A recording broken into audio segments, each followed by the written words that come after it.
வணக்கம். நம்ம எல்லாருக்குமே சின்ன வயசுல இருந்தே சொல்லிக் கொடுத்த ஒரு விஷயம் பணத்தை சேமிக்கணும். ஆனா ஒரு நிமிஷம் யோசிச்சு பாருங்க, வெறும் சேமிப்பு மட்டும் ஒருத்தரை பணக்காரர் ஆக்கி விடுமா? ஒருவேளை நம்ம ரொம்ப சரியா இருக்குன்னு நம்புற இந்த வழி உண்மையிலே நம்மள முன்னாடி கொண்டு போகாம இருக்கலாம். வாங்க இத பத்தி கொஞ்சம் ஆழமா அலசி ஆராயலாம். சரி, இப்போ ஒரு கேள்வி.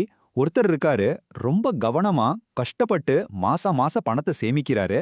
இன்னொருத்தர் இருக்காரு, அவர் ஒரு நவீன முதலீட்டாளர். 10 வருஷம் கழிச்சு, இவங்க 2 பேர்ல யார் பெரிய பணக்காரரா இருப்பாங்கன்னு நினைக்கிறீங்க? சேமிக்கிறவரா, இல்ல முதலீடு பண்றவரா? இதுக்கான பதில் ஒருவேளை உங்களை ஆச்சரியப்படுத்தலாம்.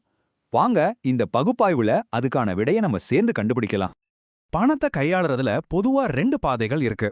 ஒன்னு ரொம்பவே பாதுகாப்பான பாதை, இன்னொன்னு கொஞ்சம் ரிஸ்க் எடுக்கிற பாதை.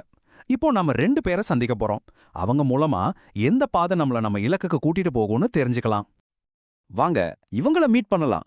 ஒரு பக்கம் ரவி, இவரு ஒரு பாரம்பரிய சேமிப்பாளர்.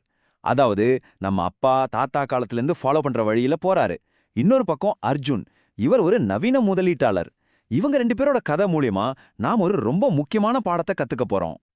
முதல்ல ரவியோட திட்டத்தை பார்ப்போம். ரொம்ப simple and straight. Fixed deposit, அதாவது எஃப்டி, அப்புறம் கொஞ்சம் தங்கம், கூடவே லைஃப் இன்சூரன்ஸ் பாலிசி. இதெல்லாம் கேட்கும்போதே ரொம்ப சேஃபான ஒரு ஃபீல் வருது இல்லையா? நம்ம பணம் பத்திரமா இருக்கும்னு ஒரு நம்பிக்கை. ஆனா கேள்வி என்னன்னா, இது உண்மையிலேயே ஒரு சிறந்த வழியா?